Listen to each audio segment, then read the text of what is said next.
If you really want to talk about success, success is a large amount of discipline and timing. Love deeply, man. Nothing will ever reward you like... I think you gotta have a dream. The School of Greatness. Really? Yeah.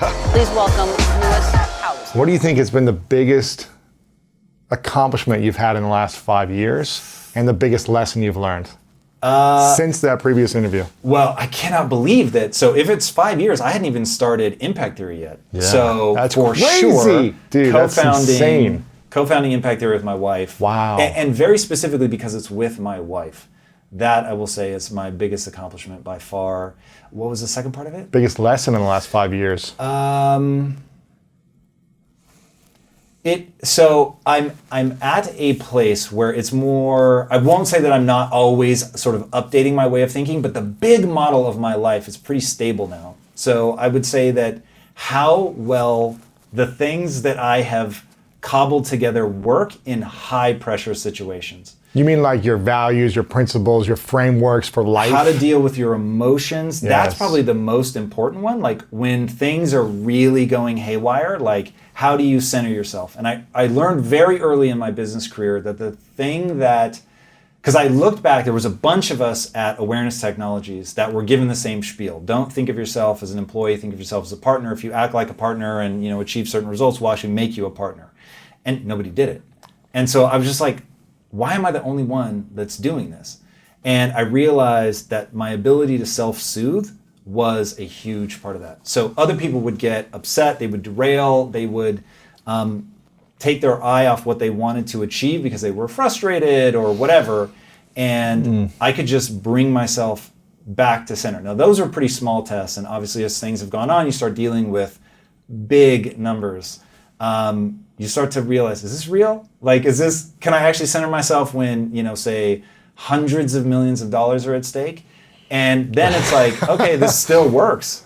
And that was very encouraging, because when you get a test that's sort of way beyond where you've been tested before, you're like, how's this going to work? So that was pretty extraordinary. How do you soothe under chaos? It is For yourself. So the big thing for me was recognizing that I'm having a biological experience and that I need to understand the brain, like the brain, not just the mind, which is incredibly important, but the brain. What is the brain doing? How does it hijack me? What is neurochemistry? What triggers it? Like, what are all the things that evolution has sort of primed me to do? It's what I call the physics of being human. So if you are a human, sort of regardless of intellect or experience or upbringing, there are a certain number of things that are true. They're as universal is going to get. And look, nothing is perfectly universal, but some things are really close, like an internal dialogue, and an internal dialogue that skews negative, right? Which is where most people start. Yeah. You get people like Kanye on one end who just cannot see themselves doing anything but the best ever, the greatest, and all that. And then you get people who actually don't have an internal dialogue. Like there are no words going on in their head, which is crazy, but nonetheless true. But the vast majority of us live in a place where you have an internal dialogue, and that internal dialogue is largely negative. And so once you know, okay, cool, this is a trick of evolution, and my brain, so a guy named David Eagleman gave me this insight. He's a neuroscientist. This is so powerful. Lewis, I hope it hits you the way it hit me. And he goes, think about this. Your brain is enclosed in a dark box. Light never touches your brain. Sound never reaches your brain. And everything you experience as being in the world out there beyond you is all happening in your brain. It is a virtual reality that your brain creates for you. And so I was like, my obsession with the Matrix, and I'm like, oh my God, even though I don't think we're actually living in a simulation, your brain is creating a simulation of the real world. And I forget, I had a physicist on the show, and he said, Tom, objective reality is the number of photons reflecting off of any object. That's reality. But you don't perceive it like that. You look at something, it's like, this is gray, that's white, your shirt is sort of green. Sort of green, yeah. And like, you just perceive it like that. And so your brain is not making any attempt to represent reality. Your brain is making an attempt to keep you alive and help you navigate the world. And I just thought, oh, that's so interesting. So knowing the heuristics that my brain is using, the rules of thumb, the shorthand, it's not true, but it has this massive influence on my life. So something bad happens and you take it on as negative, it makes you feel badly about yourself. And so I just put in all these rules of like, well, that's not objectively true. So if I'm not worried about objective truth, what should be sort of the North Star? And for me, the North Star became utility. What's useful? And so once I shifted away from trying to like be objectively true about myself, realizing I'm probably not going to ever nail that, but I can get to something that's very, very useful. And so then I wrote my beliefs down and sort of started thinking about value system. And I will end this rant with one thing, which is recognizing that brain plasticity is real. And so much of who we are, let's say it's roughly, science says it's roughly 50%, this is not me making it up, that 50% is hardwired and you're not going to be able to do anything about it. But 50% is insanely malleable. And I love this quote, so great, that you can't make a racehorse out of a pig, but you can make a really fast pig.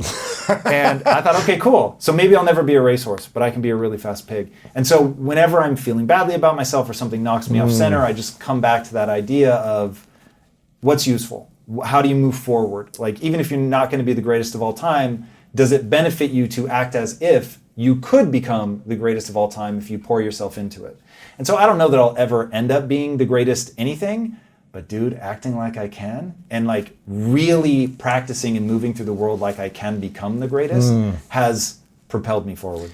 Yeah, because acting like you can't won't get you there. Yeah. Won't make you good probably or great if you're constantly obsessing over why I'm not good enough or why I'll never become great. So acting like you can at least gives you a much better chance of getting somewhere than nowhere. 100%. It's what I call the only belief that matters. The only belief that matters is that if I put time and energy into getting a new skill, I actually will get better at that thing. And if you then extrapolate that and say, and skills actually have utility, they matter. So knowing how to build a business that doesn't fall, or build a building that doesn't fall down is very, very useful. Or build a business that doesn't fall apart. Yeah, that too, right? So those skills actually let you do things. And so that's become sort of my obsession is getting people to understand you don't read a book to check a box, you don't go to school to impress your parents, you do it because the skill that you will acquire lets you do something in the world that other people can't do or you wouldn't be able to do, and that has a material impact on your life. Yeah, I feel like you and I are very similar in the fact that we talk about skills a lot and acquiring new skills. And I think when you have a down phase or a breakdown phase, that's when you should think about what are the skills I'm lacking that could benefit me so this doesn't happen again. I remember in my early 20s, I had a lot of free time because I was broken on my sister's couch. I just obsessed over skills. And when you learn a skill that is hard that you don't think you can accomplish and you actually master it, for me, I feel unstoppable. I feel like I can accomplish anything. I feel like even in a setting where I feel uncomfortable, as long as I know in the back of my head I've got these other skills that maybe they don't know about that I could pull out at any time, they just make me more confident. I don't know if you feel the same way about acquiring skills. 100%. Yeah. And it's interesting, and I know you talk about it, so some people in your audience I'm sure have a sense, but I think of you very differently than they think of you. So I don't think of you as on-air talent, though you were obviously very gifted at that, because I've spent so much time with you outside of that, like talking strategy around like, how do you grow a podcast? How do you get good at YouTube? How do you build a business? Like whatever, and seeing how adept you are at those skills, like that's where it gets interesting. So that people understand that all the things you talk about and all the training that you do and stuff, it isn't the part that they see. Like the School of Greatness is sort of the tip of this very large iceberg of skills that you're building. And that to me is the fascination. When you're not focused on the tip, but you're focused on actually building that foundational set of skills, what you can do with your life and what you can make as the tip of the iceberg that other people will recognize becomes really, really interesting. It's interesting. My skill was never, I'm a good interviewer or a host or anything. I never learned that skill. My skill was, actually my fear was connecting with people. And as a teenager, I learned that in order to become successful in my life, I had to learn how to connect with people and build relationships. So I turned a fear into a superpower of building relationships. Then translating that into, okay, let me interview people was another thing I had to learn, but it was never my gift from birth. Right. It was a skill I had to acquire and overcome. What was the greatest fear in the last 5 years that you had to overcome that has now become a skill or a superpower for you? I think the only thing that I've sort of thought through like that is I feel like Kobe Bryant when he split from Shaq. And it was like he obviously had won a championship with Shaq, but could he win a championship on his own? And so my last company was so successful, but I Huge. did it with two partners. And so now to have a new partner in Lisa, it's like, okay, can I also lead this team to a championship? And so that drives me in a way that I find so fun of like, okay, cool. Hey, as a part of that group, smashed it. But can I do it over here? Yeah. So that like reinvention, trying things and letting myself feel the weight of like, hey, you gotta prove it, buddy. Like, Right. You had a big success once. Can you do it again? Wow. And so doing that under new circumstances, to me, like, I love that shit. Like, I love the excitement of, can I? Will he? Won't he? So that's a lot of fun. But that's something that I think if I thought about the world differently, so I don't value myself for achieving it. So whether I achieve it or not is irrelevant. But showing up every day and sincerely pursuing it is what I value myself for. And I like to feel that sort of weight of like, hey, maybe you won't. Maybe you're going to fail. Maybe like it was only you as a part of this collective. Hey, you did a great job there. Or maybe it was just that moment in time. Yeah. Like you rode a wave. But like over here, can you create something from scratch? Can you repeat it? That it's not. I don't live in a space of letting that be a fear. Sure. But it's like it's a cousin of that feeling. I think It's a exactly what stepsister you're or something. asking. Yeah. Where do you think all success starts with? Well, the fast answer is mindset. Going back to the only belief that matters, you said it. It's the way you act is ultimately all that matters, and the way you act follows what you allow yourself to believe. Or maybe a better way to say it is what you choose to believe. So if you choose to believe that your energy and efforts will result in more skill set, then you will actually put energy and effort into getting that, which means you actually will get the skill set. But if you think, well, my talent and intelligence are fixed, so no matter how much I work, I'm never going to get better, right? I can't be a fast pig. And if you don't think that putting time and energy into it will yield anything, then you won't put time and energy into it, and you thusly won't get the skills. So, and if you don't have the skills, then you can't do the things other people can do. And so people just get stuck because they don't have the only belief that matters. So they don't put the time and energy. And so that's like where everything starts is, are you putting the time and energy into getting better, yes or no? Yeah. And when do you get the most angry? And reactive. Are there things that make you reactive? Yes, very much so. Maybe not angry, but like, this frustrates me. Don't do that. I think the same, and I think you're right. I'm not somebody who's quick to anger in 99.9% of my life. Yeah. You might not scream with anger. But I want to, Lewis. that 0.1% really does get for me exactly where you're going, which is when I see somebody accept excuses, make excuses, do less than they can, and it impacts me. So if I'm honest, if it's just impacting them, I don't get angry, right? I feel compassion. Yeah. But when it's like, and now you're dragging me down, now you're slowing me down, now you're trying to talk me out of something, now you're telling me I dream too big, now you're hurling stones at me or whatever because of something that you've got on you, and I'm freaking you out because of how I'm moving or what I'm going for or whatever, that actually does make me angry. So how often does your team make you frustrated if they're not taking responsibility 100% of the time? And because we have so one thing I learned back at Quest, because we grew so fast and I just wasn't smart enough at the time, you're only as good as what you write down. And you can be small and sort of communicate everything in these interpersonal relationships, but as you get bigger, it goes away. Yeah, and hope people have it memorized or something. So, interesting. You're only as good as what you write down. Correct. When you're running a company. Yeah.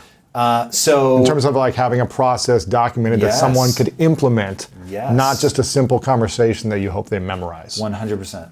So coming into impact theory, you have to sign. It's not a pledge, but it's about as close to a pledge as you're going to get, and it's our culture code document.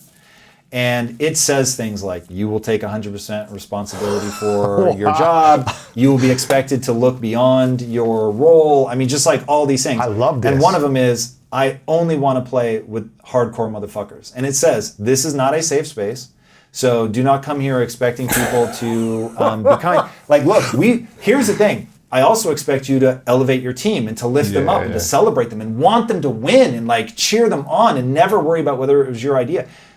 the only relationship worth being in, because all relationships are sacrifice, the only relationship worth being in is where you feel like, whoa, like this person really cares about me. And I want people to retire at Impact Theory. At a time where millennials stay at a company for 18 months, I'm asking them to stay for 40 years. Wow. Now, to do that, I've got to give you emotional stability. I've got to give you somewhere where you can build trust, where people are honest with you. But in being honest, people are going to be direct. They're going to say hard things in the spirit of, I want to lift you up. I want to see you get better. Because remember, we believe that you can get better. And if you put your time and energy into improvement, that you actually will improve. And therefore, you get more out of your life. The company gets more out of your involvement. But like, I really had to be hardcore about that. Because, you know, you'll hear a lot people say, you know, don't hire for skills, hire for culture. Or John Wooden, sort of the best explainer of this, the famous basketball coach. I don't look for the best player, I look for the best fit. That really is true, man. When you get somebody who like you can really relate to and you can say hard things and they're receptive and they say hard things and you know they're coming from a good place, it elevates you. Yeah. And it's fun to be around, right? As a social animal, we just love that stuff.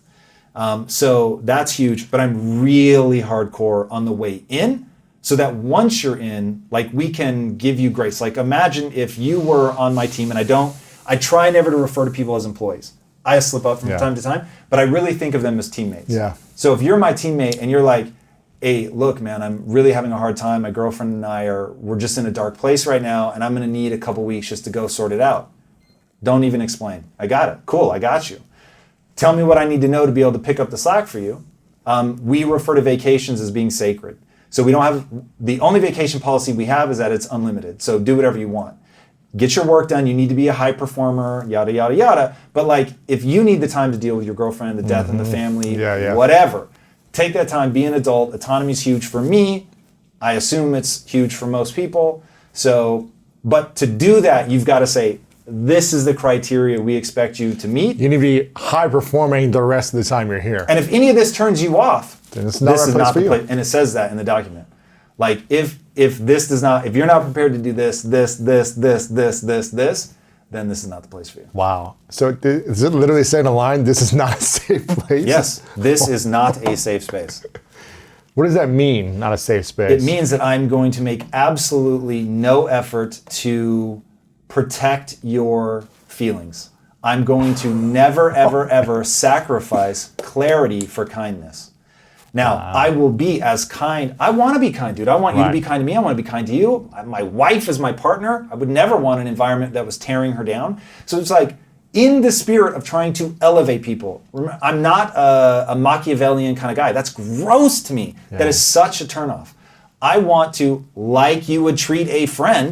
Dude, if you're in a dark time, you're going to underperform, and I'm down. I'm with it. I will do your work for you to create the space for you to have that moment. Because I know at some time it's going to be my moment. But that only works if I'm not parasitic, you're not parasitic. It's going to be hard enough if you don't have ill intent. Now, if you are lazy, if you have ill intent, if you are trying to milk the system or whatever, then it's never going to work.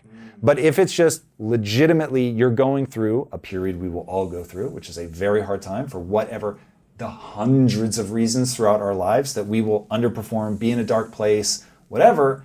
If at that moment, people lift you back up, they brush you off, remind you of who you are and who you can be, and they love you and they're there with you, cool. We all get it. Yeah. But to do that, you really have to have a code of behavior on the way in. You just have to. Like, the everyday of it all, what do we expect? And I want to be around hardcore people for their own reasons, right? I don't want to have to sweat you. I don't even want to think about you. Like, I want you to go... I want you to go do your thing. I want to do my thing. I want to be able to count on you to crush it. And you can definitely count on me to crush it. And then if I need you, I will ask, and hopefully you will aid me. And if you need me, I'm going to run to your side to help you. But I don't want to micromanage. Yeah. So like, I want you to be good at what you do, to be getting it better every day for your own reasons. And there is a certain subset of humanity that is like that. If you get them in your company and you set them free, they won't all get in the groove, but 80%, it's pretty magical. What's the best hire you ever made? My wife. Besides your wife? There have been a lot, dude. I'm super stoked on my team. How about instead of saying a person, I will give you types of personality that I find intoxicating.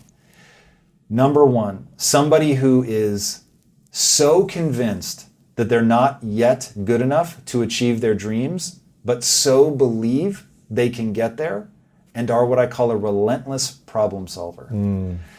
A relentless like problem that. solver is worth their weight in gold. I don't need them to be highly educated. They will educate themselves over time. Somebody who's not afraid to speak to power, that is a big deal. I have a very strong personality, and unintentionally I shut some personality types down.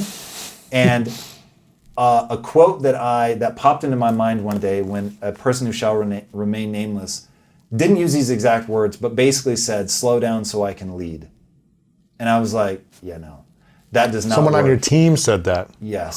Not at Impact Theory. But yeah. at a point in my life, Sure.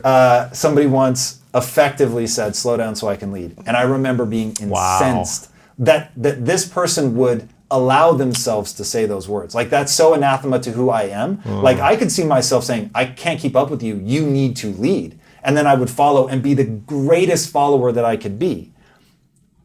So that notion of like, I want people that make me sweat. I want people that are like, they're trying to be so good for their own reasons that I'm like, yo, like keeping up with this person is intense. That's intoxicating for me. So the times that most frustrate you, you have a code of ethics when people come in, so hopefully you're not frustrated because they understand their accountability, their actions, their behaviors, everything. But what are the times that frustrate you the most outside of your company? Ooh, just in my personal life? Yeah, just in life in general. Inefficiency is the only thing that winds me up. It's the only thing that I will say I'm irrational about.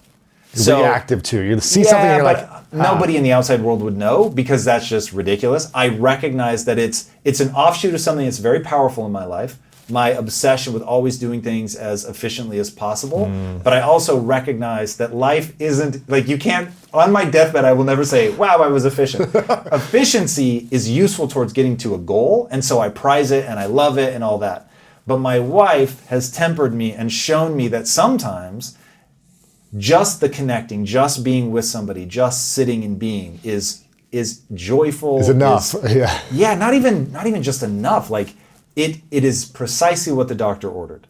And I'm not great at that. Not having to be efficient all the time at something. Like, I'll give you an example. My wife on a Saturday will be telling me a story and I'll be like, "Oh God, please, like, narrow this down, like, say this faster." And every single time I have done that, I have thought that was a really dumb way to handle this moment. Like, let that part of your brain go.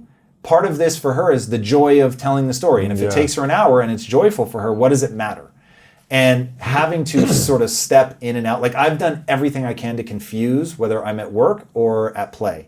And moments like that where at work, the efficiency really, really serves me. But now at this moment with my wife, and we may even be talking about work, but it's in a different context. It's a Saturday, and we're just sitting in the kitchen and, enjoying each other's time. And she'll talk about something that bumps me back into a work mode. And now I'm just sort of coveting that efficiency and it's just terrible for the relationship. You know, one of the most fun moments for me of witnessing you in the last 6 years was? No. Can you guess? I actually have no idea. I think you saw me. We were in Puerto Rico and you were sitting with your wife on the beach. You were on a flatbed chair, sitting back, just holding her. Just sitting there looking into the ocean. No phone, no nothing. Maybe you were thinking about business in some way. No. But I was like, that's a really nice moment to watch you be calm and be still. You're making me emotional, Lewis. No, I'm serious though. This just came to me because I only see you in hustle, Walt Disneyland, out of the Matrix world, like, let's crush it. But I was like, this is a really nice moment to just witness for a few seconds, you be present with your wife. And I'm sure you do this all the time on the weekends and stuff, but I was like, I want to see more of that as your friend. Yeah.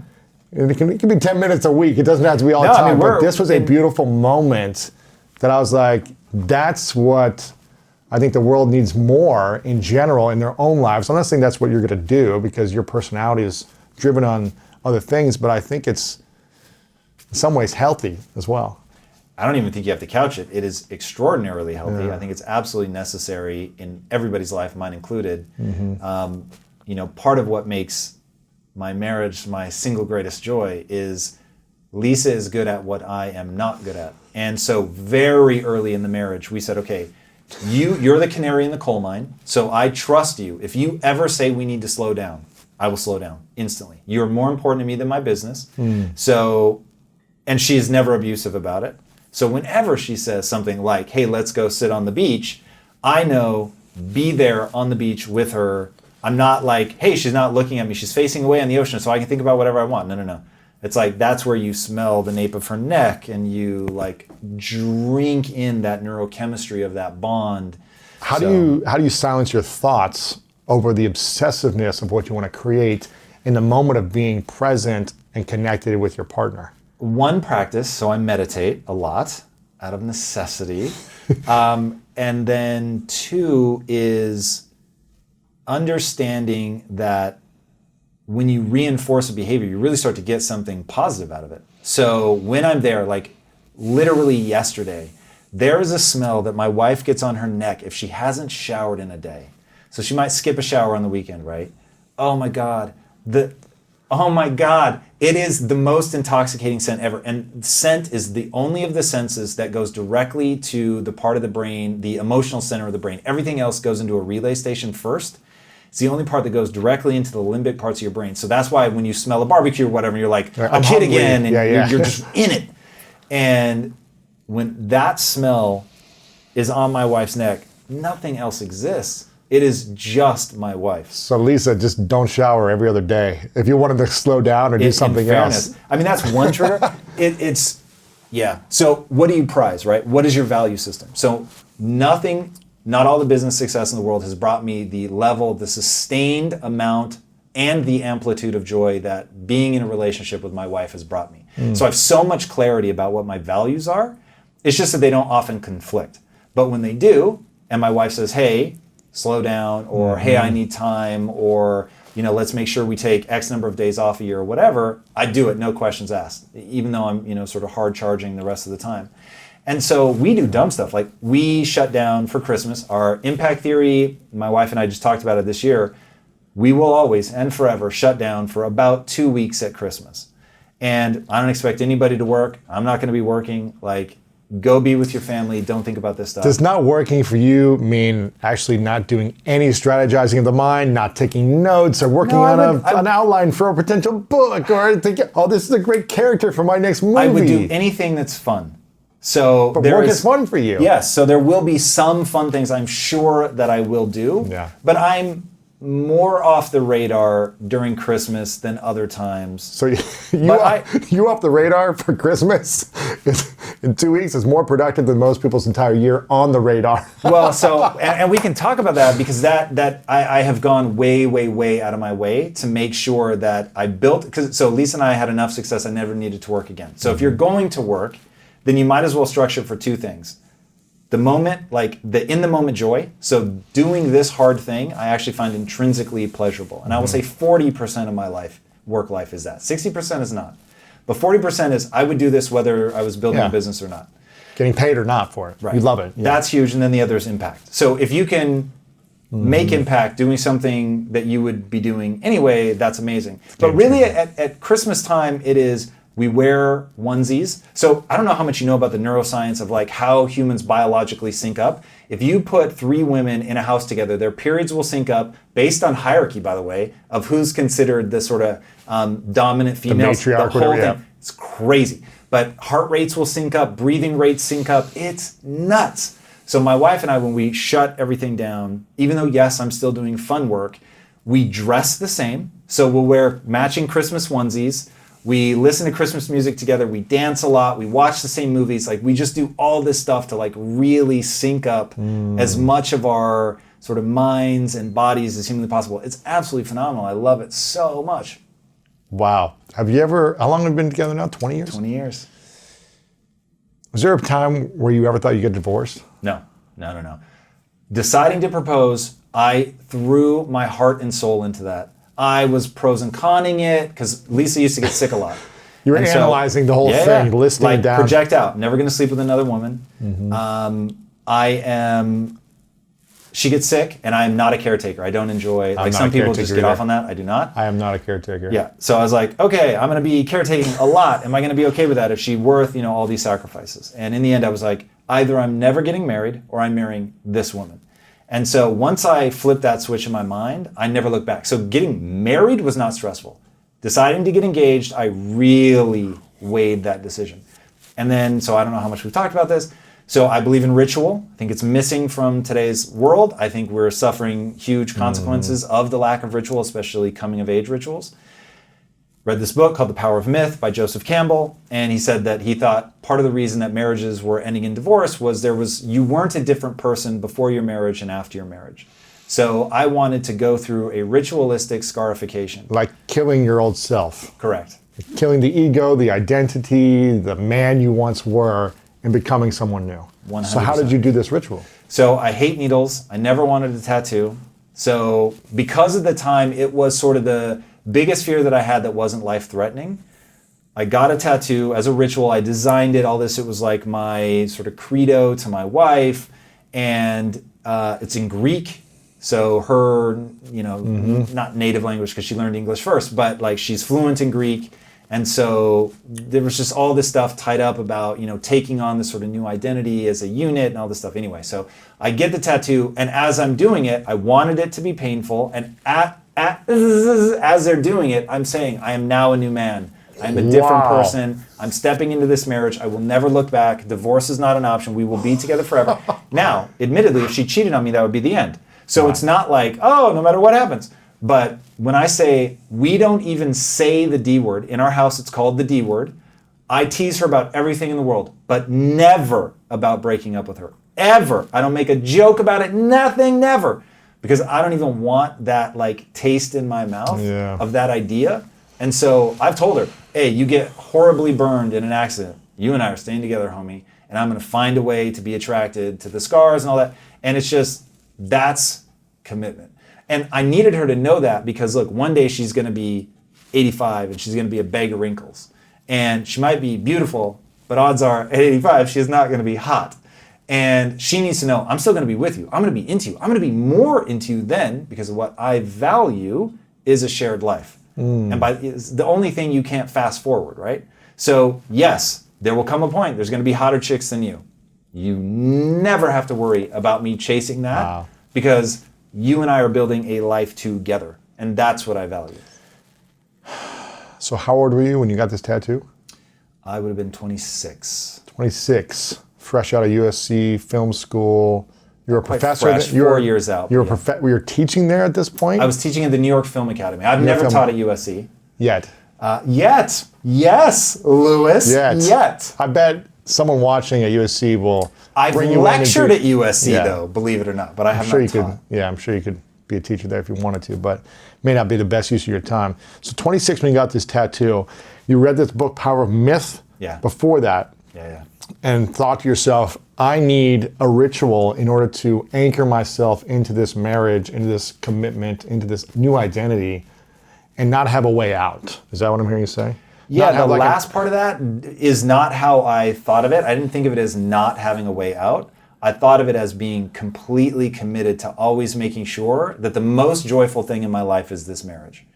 And so I'll never joke about ball and chain or anything like that. It's like the most joyful thing in my life is my marriage. And therefore, I will treat it with the reverence it deserves. I will never neglect it, betray it, nothing. And so it's... Was there a phase where you were like, man, this is really tough though? Marriage is a series of compromises. And so in any moment where you're arguing, it's like, oh my God, this is not how I want to be spending my Saturday, Lewis. Right. But never did I think anything other than this is me not being good at something yet.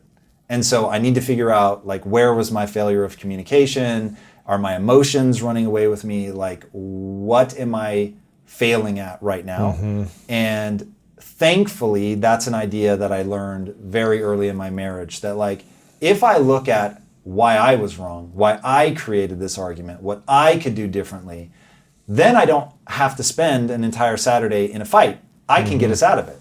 And if she's doing the same thing, going, what have I done wrong here? How could I get us out of this?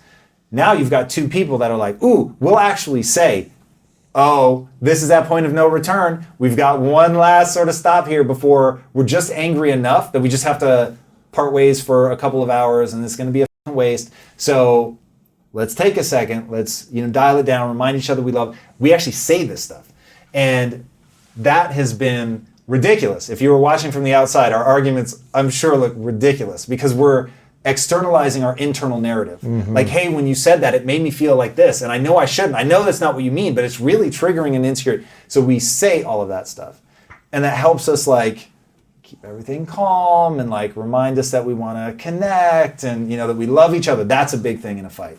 Does this person love me? Yes, when you know you're right in an argument, but the other person is unwilling to, for whatever reason, they're irrational, they're reactive, they're insecure, they're hurt, whatever. But you know in your heart, I am right with this thing, this situation, and you can't get your partner to see your point of view. But you know it's going to cause more and more stress and chaos if you continue to be right.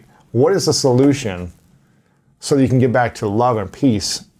And are you okay with knowing you're right, but having to say, you know what, well, I'm just going to let this go, even though I know this is the truth, facts in the world right now? No, probably not. Like, we would need to come to a resolution because that's one of those things that really could fester. If I'm right about something immaterial, then I might just be like, what exactly am I arguing about? A lot of times in those moments, it's just space. It's just like, let's just take a minute. Because a lot of times, let's say she's right. And if she gives me an hour, I might just be like, yeah, actually, either it doesn't matter or she actually is right about this. And you can sort of, once you've de-escalated and you get back to the easiest way to explain it is you're at a place where you want them to win. Where the idea of them being right is like you get joyful, even though it does mean that you were wrong. It's like you're back to a place where I would literally die for this woman. And if I would literally die for this woman, I can't be wrong for this woman? Like, that seems like a much lower bar. Sure. So you get back to that place of like, I actually want her to win. Not necessarily I want her to win all the arguments, of just like, but her having this win is now, I can frame it as a joyful thing.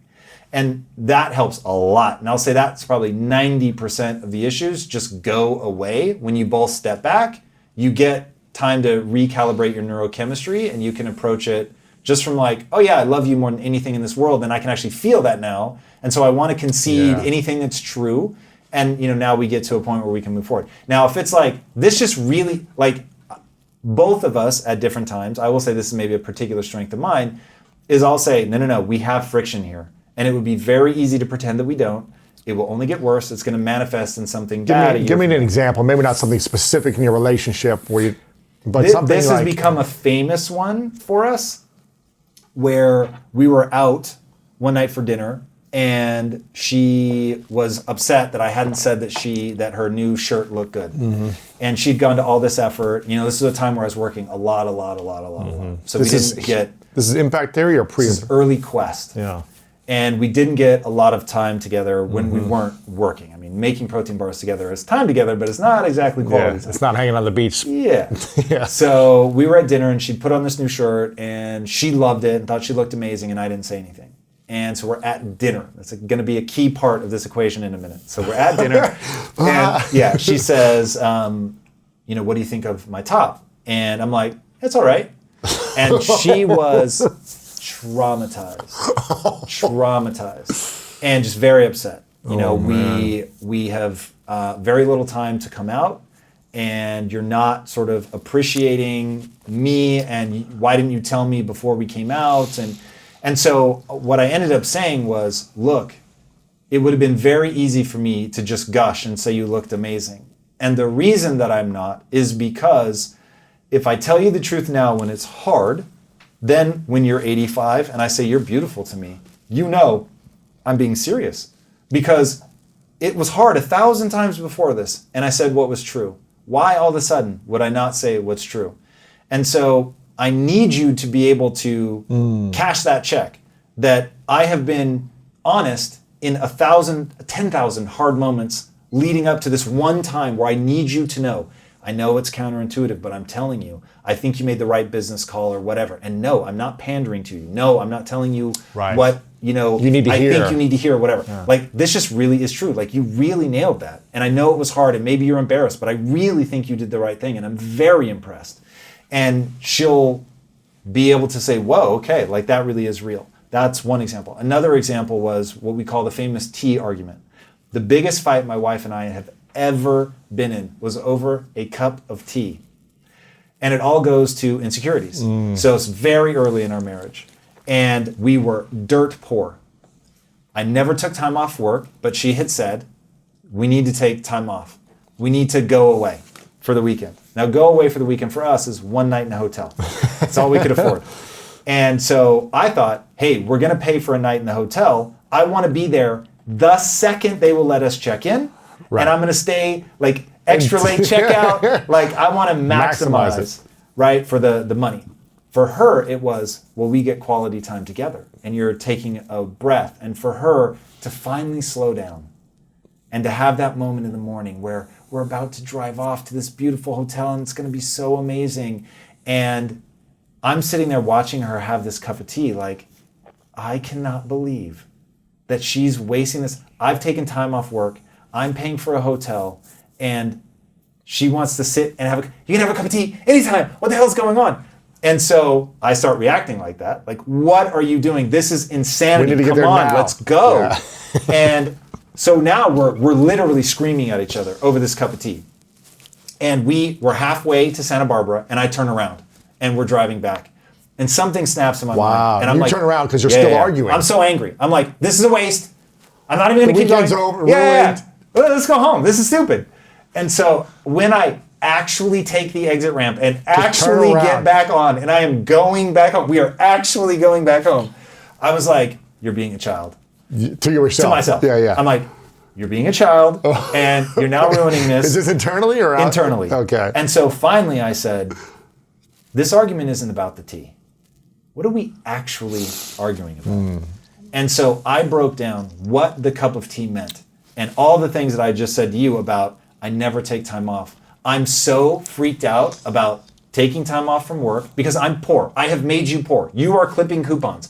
I'm panicking about spending money on, whatever, $140 hotel. I'm freaking out. The only way that I can sort of justify the time and the money is if we make use of every second. And I feel like you're being disrespectful to my sacrifice. To your money, your right, time. of doing all of this. And she was like, I just want to be with you. I just want to spend time with you. And a way for me to soak in the moment is to slow down and have this cup of tea. And I was like, whoa. Like, I have the chills now. This was like 17 years ago. And I remember thinking, let's never do this again. Let's always ask ourselves, or say we're arguing about the tea. And so now to this day, 17 years later, we'll say we're arguing about the tea. What's really going on? And then when it's always insecurity. You get into like, oh, I'm insecure about something. You've poked on some insecurity that I have. What is it? It's this. And because we have this whole thing about never weaponize your partner's insecurities ever under any circumstance, even though you could win an argument by hitting them with that insecurity, you can't do it not even once. And so when you find it and you say it, and then we celebrate the other person for acknowledging that and saying that, yes, cool, okay, now I understand where you're coming from. Here's why, now that you mention it, like this is what was really bothering me, and you can get to that. Now look, now we're very fast with navigating through the emotional hijack, but your emotions still hijack you. It's not like I don't get mad or she doesn't get mad or we don't sort of miss each other or like, we're miscommunicating. But because we have names for this stuff and we have best practices and, tools, you find ways to center yourself. What's your greatest insecurity now? And what was it in the first 5 years of marriage and kind of business? My greatest insecurity, I think, my greatest insecurity has been the same since I was like 12. And that's that I'm not smart enough to play with the big boys. Who are the big boys? Einstein, Elon Musk, Jeff Bezos, Walt Disney, like the people who history remembers. And I actually don't know if I have the raw intellect to pull it off. Now, I think that I meet minimum requirements. And so I act as if I just need to keep acquiring skills. And I have yet to reach a point of diminishing returns. I still am learning so much so quickly that I'm encouraged that I could accomplish enough to be remembered. Now keep in mind two things. One, I don't think about legacy ever. So it's a North Star of seeing if I am going to be a fast pig or if I actually am going to be a racehorse. But knowing the only thing that I value in a conscious, active way, because clearly my desire to be smarter is tied to something. Maybe it's truly intrinsic, and maybe we all have this desire to be the best at something. Maybe that really is, like every single human will live a less joyful life unless there's some narrow band somewhere, something where they're the best at. I'm the best at picking weeds, drawing a straight line, pouring milk, whatever. But there's something, right, that like, have you ever seen the documentary The King of Kong? No. The guy who holds the world record for Donkey Kong. So I gotta watch that. right, but we all like He found pick his some, thing. some niche, and you go ultra hard, and it's like I'm the best at this. So maybe that's true. I don't know, but maybe it is. So But you don't want to be great at some niche. You want to be great at something grand. yes, but what I'm trying to separate here is I don't consciously value myself for intelligence. That it is proven to me that that is an emotionally dangerous game because all too often I meet people that are smarter than me, and I'll even define smart: the ability to process raw data quickly. So I routinely meet people that can process raw data more quickly than me. There is some subconscious. What type of raw data are we talking about? Like if, numbers, or if I said, Lewis, should we think more about the School of Greatness YouTube or the School of Greatness podcast?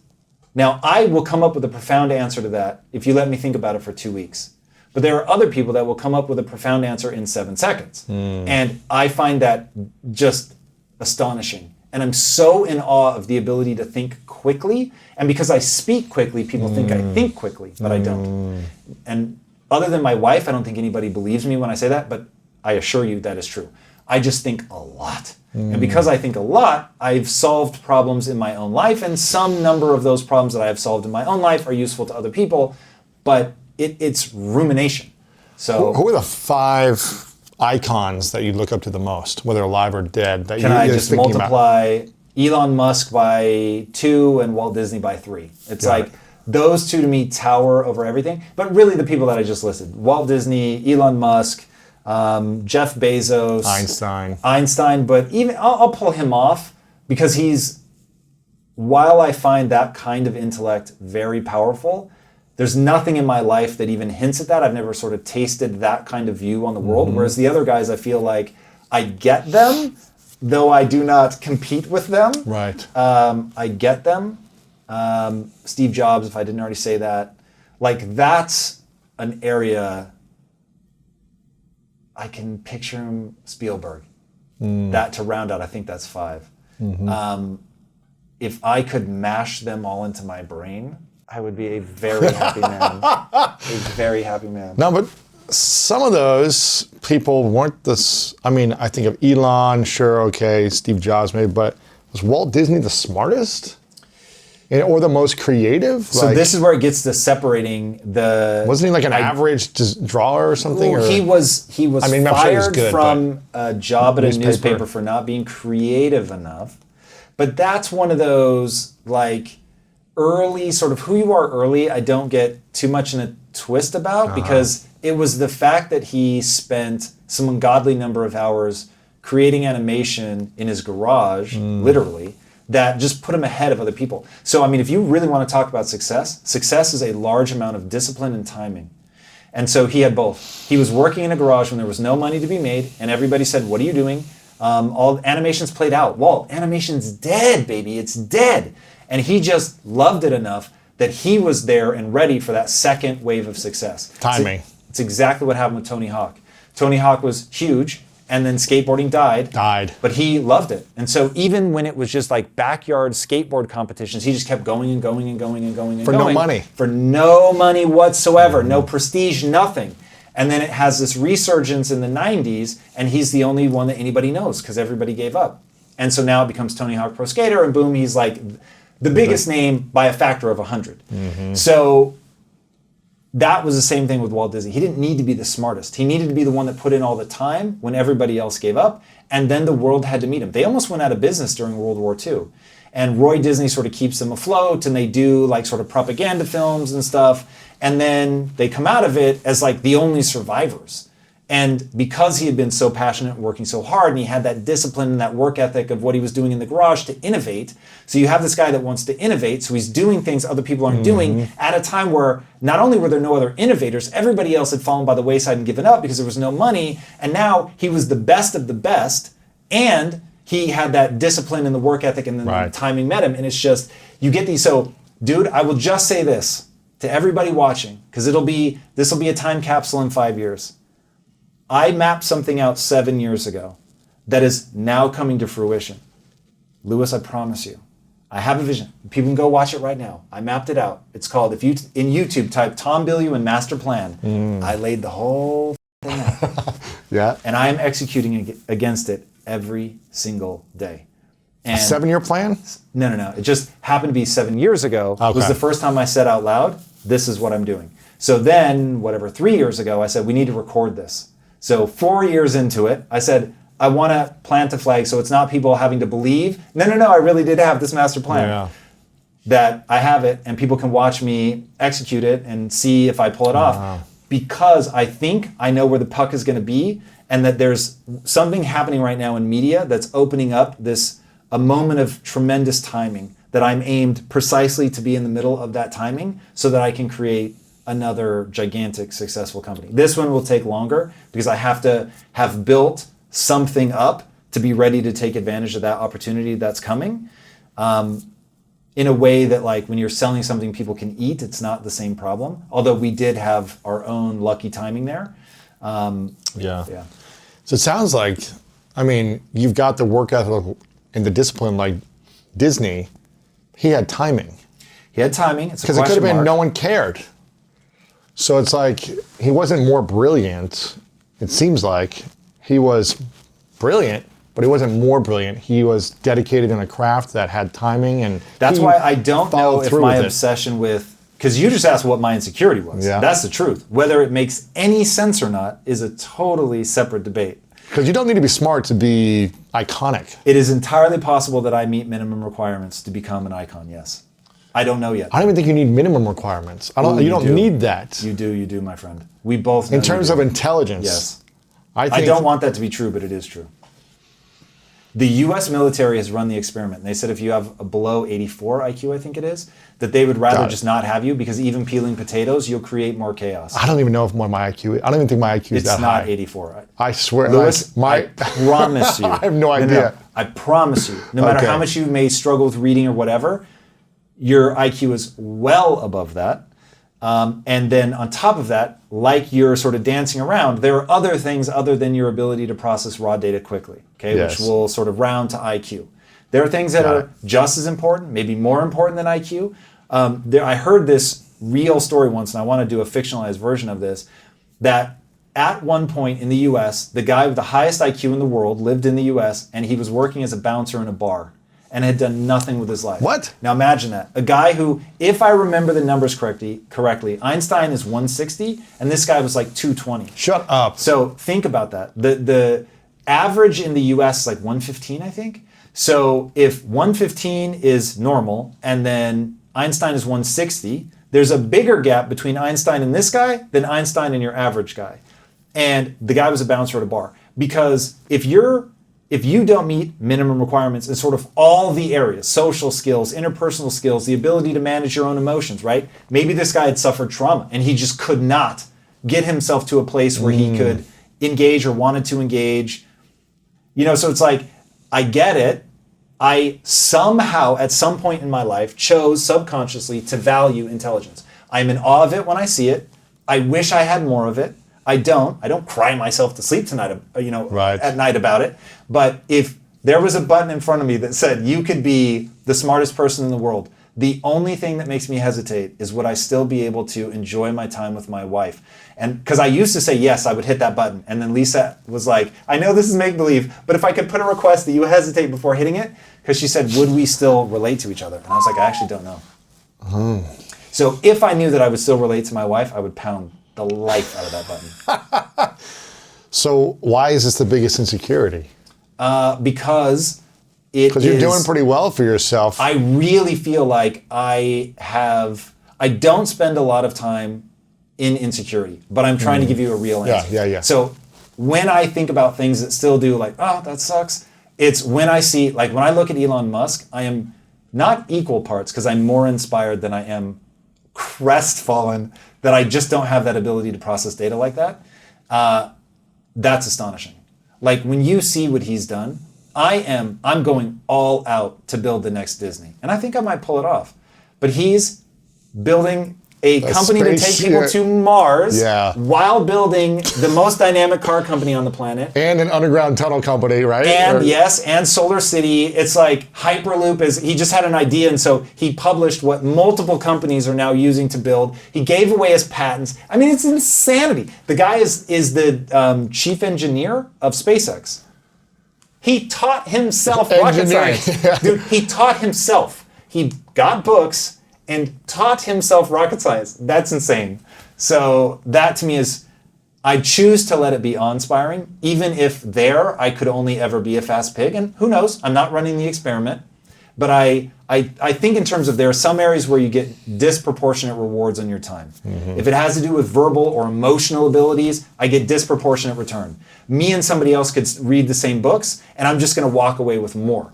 I could give the same number of speeches as somebody else, and I'm just going to be a little bit better than they are. So that's an area where I've really poured myself into. If you could hit a button right now that would say you are one of the smartest people at, what did you say? Something with data? The ability to process raw data. Processing data? Yeah. Be the smartest or one of the smartest in the world right now, or guaranteed to be the same level of intelligence you are for the rest of your life, or incrementally better with the amount of process you take, and be bigger than Disney. Guaranteed. That's so easy. Bigger than Disney. Nothing brings me more joy than storytelling. Nothing. So why obsess over the or maybe like I said, I don't know. I'm not sure that it's smart. I don't know that it's a good use of my cycles. But you're so good at asking like that really pointed question, and it's tempting to dodge, right? And just be like, give you some BS answer. The truth is, for whatever weird reason that I have not been held back enough by to worry about, the thing that I worry about in my life, at least some small amount, is my intelligence. So it probably stems from growing up. I was just always around. Maybe it's pure luck. Maybe if I'd grown up anywhere else, I would have been the smartest kid. But I was in a group of friends where I was not the smartest. And so I became the funniest. And that has served me very well. Right. And you became the hardest working. And you became... I haven't tracked enough of them to know. I was not then, I will assure you of that. Now, whether I'm the hardest working of all of us now, but we're a bit of a Stephen King bunch where everybody's scattered to the wind and we have not stayed in contact. But I do think like that line in Stephen King that you never have friends like you had when you were 12, that is true. Like the friends that I had at the age of 12 was like a magic Stephen King novel. And but unfortunately, I have not stayed in contact except for one of them, which is a whole thing unto itself. He's a fucking fascinating guy. Wow. But anyway, they were smarter than me, many of them. Don't you want to not be the smartest person in the room? Yeah. You'll end up in a death loop because I think it's dumb. I should not be obsessed about wanting to be smarter, but I'd be lying if I said that I wasn't. Like it is an area where, yeah, it would be cool. I won't lie. Right. But I know how to emotionally center myself. I know how to be beyond grateful for the talents that I do have. I am able to generate an extraordinary amount of joy with the talent and intelligence. Like if 50% is hardwired and then the other 50% is making the most of that, I am really having a ball making the most of what I was given. So I'm good. Yeah. But am I insecure? Yes. Am I paralyzed by insecurity? No. Do I invest in that insecurity? No. I don't think it makes any sense to wallow in like, oh, I should be smarter. You know what I mean? Like I'm not stuck there. Yeah. But that's the honest answer to a very pointed question. That's interesting. In terms of the thing that keeps coming up for me is your ability to self-soothe under whatever adversity or frustration or anger moments in business, with team, with partner, personal letdowns you might have. What is the strategy you've learned from all the people you've interviewed and your own just personal tests and experiments of soothing and kind of getting back to a place of heart rate slowing down, getting back to a rational state of mind, letting go of the hurt 12-year-old that's not smart or whatever it may be, that's hurt in that moment and reactive. What are those soothing techniques besides having a blankie when you're a child and sucking a thumb? Well, so I'll get the mechanistic one out of the way. Meditation is big. That has been a lifesaver for me. That's helped me manage stress in very stressful situations.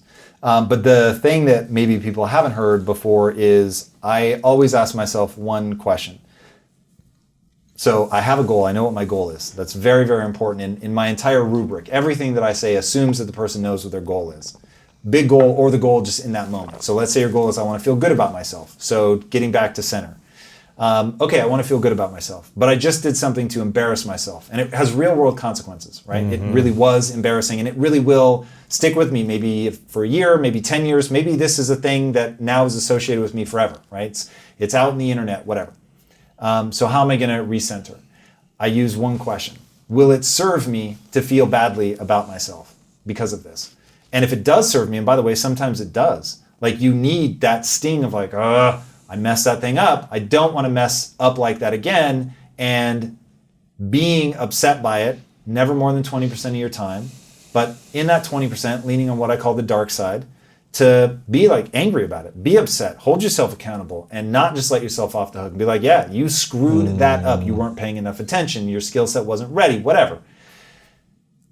But 9 or 8 times out of 10, I guess, the right answer is no, it's not going to serve me. And even if kicking my own ass served me for a little bit, it's not going to serve me for long. So I need to very rapidly transition into forgiveness, into just not focusing on it, letting it go, and knowing that. So I have a belief that I've consciously instilled in my life that I only do and believe that which moves me towards my goal. So even if it's true that I'm a moron, believing that isn't going to serve me.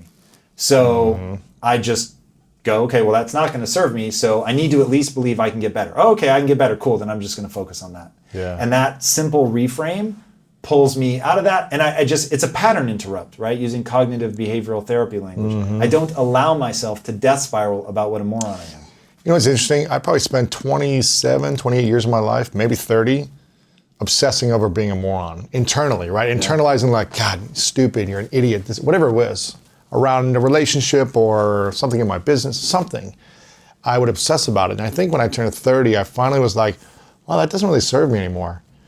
And I feel like a lot of people in the world continue to obsess about calling themselves something negative, that they're no good or a moron or, God, you're an idiot for doing this thing, and we obsess over it. Why do you think we obsess so much for decades of our lives until we die? Most people, it seems like. You're having a biological experience. So one of the physics of being human, this is the actual structures of the brain are designed to do the following. It's designed to keep you alive long enough to have kids that have kids. That's it. Now, you trying to be the alpha in your tribe is actually very dangerous. You're gonna have to put yourself out there, take risks, try to build alliances, all that. So that's why people are so afraid of making a mistake, public speaking, doing something that could get them ostracized. Now, in a modern context, it doesn't make sense anymore to have that fear, but the programming is there. Yeah. So also we have a negativity bias. So if you think of it as the sort of snake stick effect, you are better off assuming that a stick in the grass is actually a snake than you are to assume a snake in the grass is a stick. Because if a stick is, just a stick, but you react like it's a snake, you look silly and people might chuckle. But if it's actually a snake and you react like it's a stick, you're dead. Yeah. So you're way better off skewing to the overreactive. Same with negative. You are way better off going, Lewis, you really embarrassed yourself. You never should have done that. You should have just kept your mouth shut. Stay safe. Yeah. Stay safe, baby. Yourself. Yes. Because you are better off fitting in than you are sticking your head up. Yeah. Now, if you win the lottery and you become the alpha male and you get access to more females and you procreate, it's a risky strategy. But when it pays off at Genghis Khan, and it pays off, his impact can actually be measured in the gene pool. It's insane. But it's a dangerous strategy, man. So that's why you have all this like negativity bias. You're something like 5 or 7, I forget what the stat is, 7 times more likely to believe something negative than you are to believe something positive, because if it's positive, then it's just you didn't get ostracized, but you don't get a lot more out of it. Whereas if you really misstep and you're in danger of being put out of the group, you need to address it immediately and go into damage control. Have you ever done anything where you felt like, oh, I really messed up? I mess up daily. But I mean, like, Daily. oh, I shouldn't have said that. Yeah, I shouldn't have done of that course. thing. Or I got too much negative comments than I normally get. And is there a moment you can think of that stands out where you felt like, I held on to this for a few days of beating myself up because I knew I needed to take accountability? Are you asking about whether I hold on to something too long or whether I make mistakes?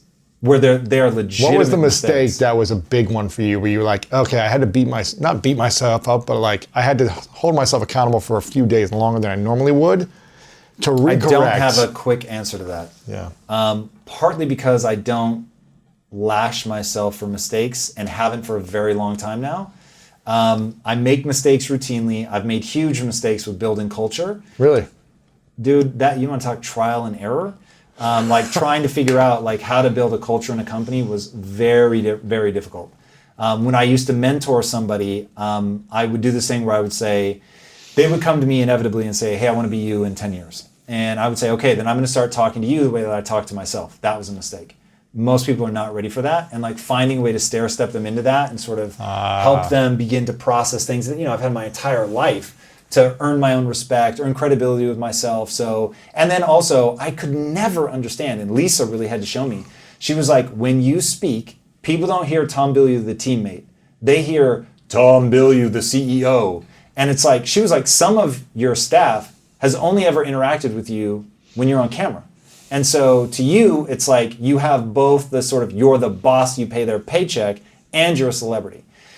In a very micro way, trust me, I'm well aware of that. But like, that's the perception that they have. But because I don't think of myself like that, I don't feel that way internally, that I cannot think that, oh, when I say this thing and I'm a very forceful person, so now I'm saying it forcefully, but I don't want deference. I assume you're not giving me deference, but in reality, that person is hearing the CEO, this guy could fire me, and he's, now he's coming at me hard, which he did ask my permission to do because I came and said, but it didn't work. So I don't use that strategy anymore. Just a lot of little things like that where it seemed like I really was trying to do something amazing, but it was a terrible strategy. Yeah. What would you say is the wrong way about getting into a business partnership with your married, as a married couple, and the right way to do it? What have you learned in the last 5 years that's really worked, and what has been like, man, maybe we shouldn't have done a business together if we would have went down this way? Yeah. If your relationship isn't high functioning, if you don't have insane levels of emotional stability, a sense of longevity, you know that you're in this forever, and that you've shown over a certain period of time that we have the chops to solve disputes. That's the key. The second key is, what are the roles? Baby, I don't care who takes what role, but you better have some roles. So for instance, when Lisa and I created Impact Theory, we said to the lawyers, make this the ultimate divorce nightmare. Lawyers said, no, one of you should take 51%. Trust me, everybody thinks that this is all going to be sunshine and rainbows. And Lisa was like, yeah, absolutely. Tom should have 51% and I'll take 49. And I said, over my dead body. Wow. You are taking 50%. This is half your company. You have earned, over the life of our marriage, you've earned half of everything that we have. Like if my wife were cheated on me with an entire football team, I would still give her half because half of it is hers. Like she has earned that half, and becoming, a horrible wife does not negate that she earned her half. And so I would just close that chapter. I would give her half, never look back, and just go do my thing. And because I believe that to the core of my being, and I believe it for two reasons. One, she really has earned her half. And even if she hasn't, the only way to make sure that my marriage is my number one priority is to say to her, no, I trust you implicitly. If you're going to burn this business down, do it. Please don't mess up our marriage. But I don't care about the business like I care about you. And I want to be very clear. And I want my actions to show. It isn't like, oh, no, it doesn't matter. But you know what? I'll just put the 51 down just to let you know. The lawyers are telling us. No. 50-50. But let's be very clear.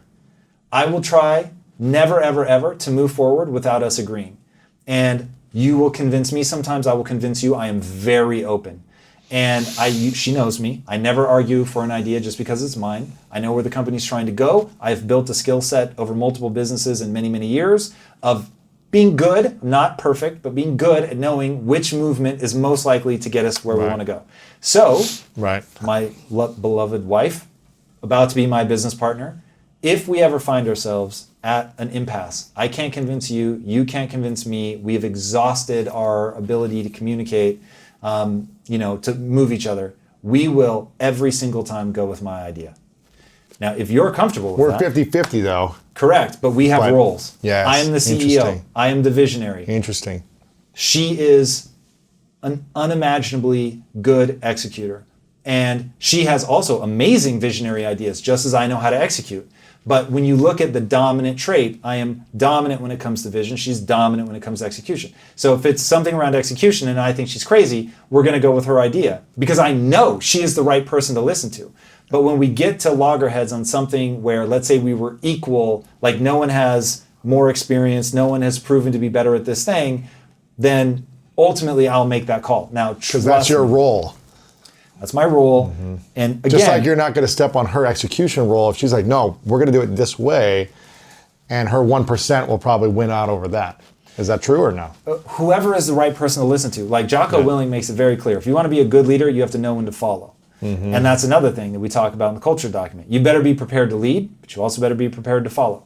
So I would follow her. Like I have no problem with that. There's no ego tied up. It's just somebody has to be the tiebreaker. When there's only two of you, it has to be agreed upon ahead of time who has the final say. Interesting. And that will force you to cross a line in your relationship where it's like, we're going to say it, we're going to write it down, there's going to be no uncertain terms. When we don't agree, and if it's area by area, we're going to write the areas down. Right. And then when something falls into a gray zone, who makes the decisions in the gray zone? Write it down. So it's clear. Yeah. Very clear. Now, you had 15 years under your belt of building a successful marriage and partnership of trust and relationship and shared experience together. What if someone's in the first 2 years of their marriage? Would you say it's still good chance you'll have a great business experience together and not crush your marriage in those first? If your relationship is high functioning, you'll just learn the lessons in a business context. Right. So a marriage is way more high stakes than business. All that's at stake in a business is money. What's at stake in a marriage is a shared life. And there's no way to fast track that. So you can break up and start over, but let's say you stay together for 10 years and then you break up. The only way to get to an 11-year relationship is to start back at 1. Wow. Whereas by then, that marriage would have been a 20-year marriage. So it is to me, with my value system, the thing that I protect most ferociously is my wife and my marriage. So that's just so easy. Now I play for keeps with the business. I'm not just like laissez-faire about it, like, hey, whatever. But it's like when they collide, you need to know what you care about. In rank order, which I find people have a very hard time doing. What do you think we've heard a lot of the habits and mindset strategies you have, but what do you think are some things when you feel completely stuck? And I don't think you ever feel stuck, but in general for people, what are some habits they can take on along with meditation to help them get unstuck in that moment, to at least stepping forward in the actions they want towards their goal? So a couple things. One, you really have to have beliefs and 2 rules. So beliefs and rules and values, or values will come into play, but just to keep it simple, we can talk to all 3 if you want. It is the full cocktail is beliefs, values, identity, rules, and habits. That's like the whole thing. You could sort of put routines in there, but they're so related to habits. These are what you live by. That is how I make sure I accomplish what I want to accomplish. What are your beliefs? I have 25 of them. Wow. These I've actually published. So while I don't have them memorized, if somebody wants to know what my beliefs are, what's 1 or 2 like that? I only do and believe that which moves me towards my goals. I can do anything I set my mind to without limitation. Then the next one is, I know that's a lie, but that's an empowering lie, and I do and believe that which moves me towards my goals. Okay. So, but there's 25 things like that. Human potential is nearly limitless. Sure. On and on. So it's all things to basically get you moving in the right direction. And the reason that I bring up rules is they need to have a rule that when they're indecisive, they immediately act. And I will just promise you, you're going to embarrass yourself because you'll be wholly unprepared. And there will be times where if you'd sat down and thought about it longer, you would have come to the right answer. But you didn't because you hit indecision. You have a rule in your life that indecision equals action. And I will just promise you, it isn't like 2 to 1, it's 1,000 to 1. So while there will be consequences, you will suffer consequences for living this way, but what you will get is so much bigger that it's like, it's not even close. Yeah. And so in my life, I don't allow indecision. How many rules do you have? I'm actually, I got a book deal and look at that, yay. 7-figure book deal, I turned it down.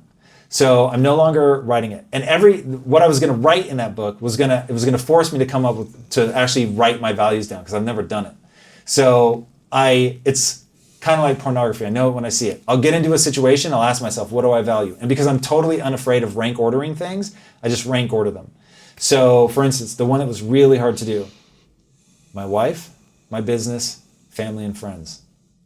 What order do they come in? Because you don't get 2 number 1s. My wife, my business, my friends and family. Wow. That's just being real. Yeah. So, but saying that out loud, that was not easy. Doesn't mean you're not going to hang out with friends and family. And it doesn't mean that I don't absolutely, I'm obsessed with my family. And there is almost nothing I wouldn't do for them. I wouldn't die for them and leave my wife alone. But in a moment of my mom falls in a river and I have to risk everything to save her, I would do it 100%. Yeah. So, that's easy. But that's just me being honest about ultimately the order in which those 3 things matter to me. So why not take the 7-figure book deal? What's that to do with your rules? Because I love the mindset stuff. I love it. And it's changed my life. And I love watching somebody's eyes light up when they get it for the first time. And so I created Impact Theory University, and it is the book, but in lecture form. Yeah. And so I've already created that stuff.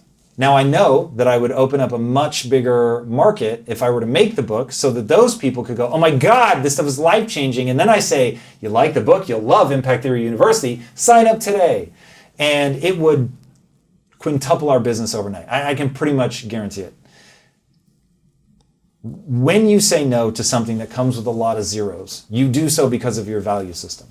And what I value, when I think about Tom Bilyeu on his deathbed, if I may speak in the third person, sure. I think of myself on my deathbed. I don't regret not writing the book, but I regret tremendously not telling stories.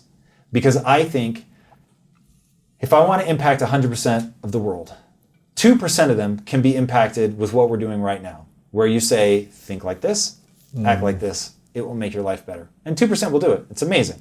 Now, I don't mean 2% of your audience. Your audience is the 2%. They've selected themselves out. They watch your show.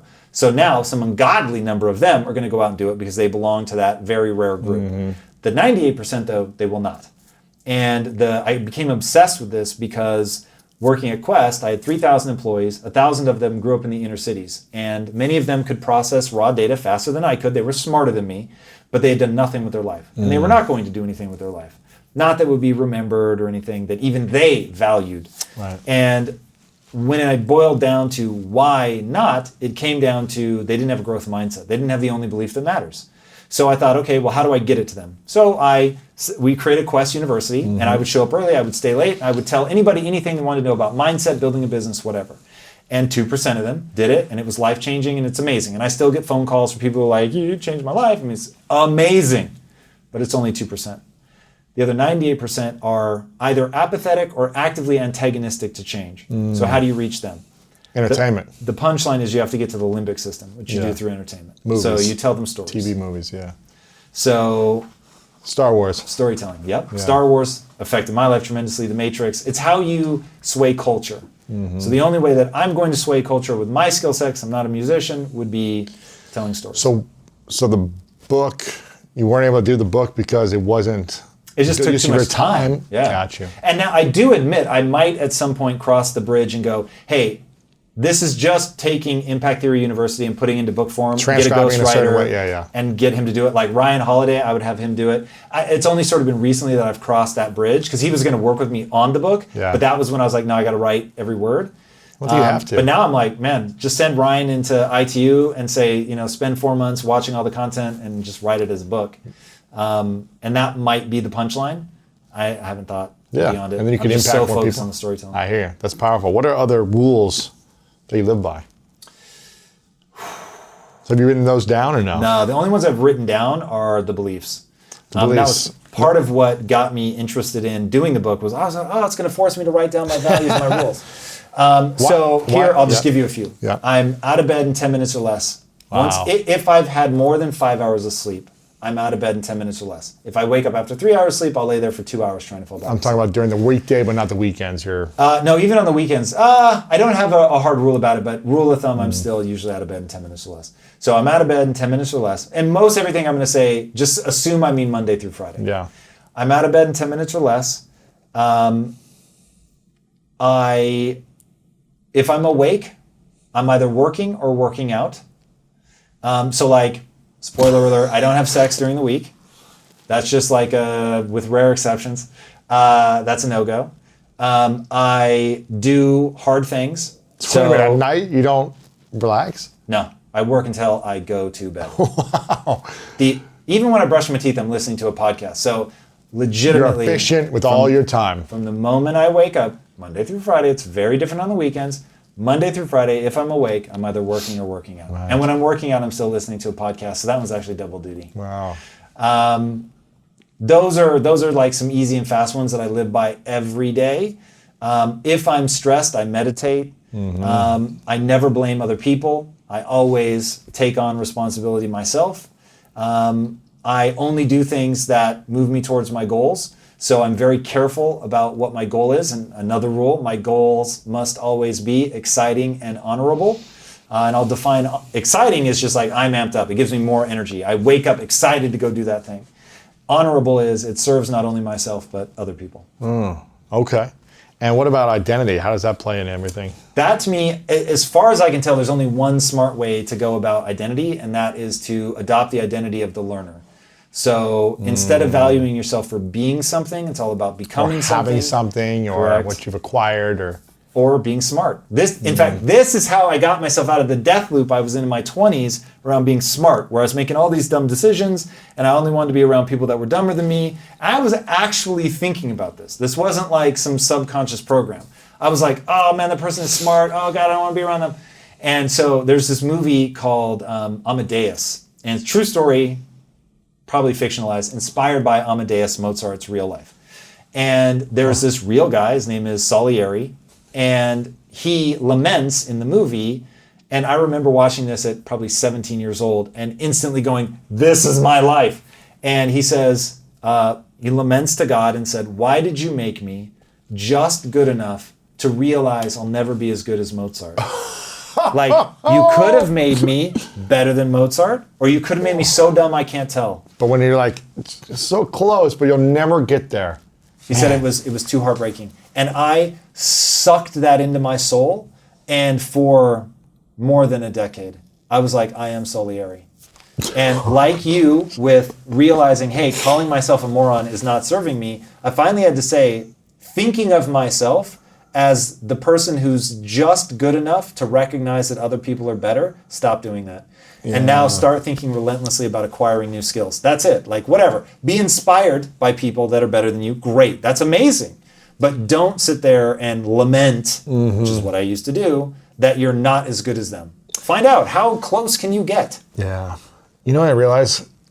Oh man, my nephew is 16 and he is able to spend so much time learning new skills right now. He can obsess over something all day and try this sport and do this thing and read this book and try everything. He's cooking class, like all this stuff is happening, and seems like he's got all the time in the world. Even though he's in school and homework, but he's like, I'm just gonna do whatever I want and learn. How hard is it for you to learn a really great skill that you want to learn at this stage when you don't have that much time, do you? We all have 24 hours. No excuses. But when around you're time, working baby. so much on the business, Make sure you align what you want with that. So what are the things skills I'm learning? Yeah. What are the skills you want to learn? You ready? Sure. I just, to my wife yesterday, made a proclamation. Let's hear it. I'm going to become the greatest writer of what's called shoujo manga the world has ever seen. Now, shoujo manga is aimed at women. It's typically written by women for women. And I am so excited to learn what makes good shoujo manga. For anybody that watches my interview shows, they're going to see whenever I have a guest on that can talk intelligently about the differences between men and women, I'm like pinning them down. Not because I care sort of intrinsically about the differences between men and women, though I do find it interesting. But if I'm going to write this stuff for them, I have to really understand it. Because people can say what they want. Baby, the numbers speak for themselves, Lewis. Dude, have you read A Billion Wicked Thoughts? No. Oh, Lewis, this is going to change your life. You're going to love it so much. So it's a crazy book. Jordan Peterson makes an offhanded comment in one of his lectures about, there's this crazy book called A Billion Wicked Thoughts. And if anybody's wondering if men and women are the same, read this book. And I thought, oh my God, I have to go read this. Google engineers are like interested in understanding what are people's sexual desires when nobody's looking. And they said there's this fundamental flaw that people lie because even if you say as the researcher, no, I'm never going to tell anybody. This is totally anonymized. People are like, too many data breaches, I'm not sure, and they just don't tell you.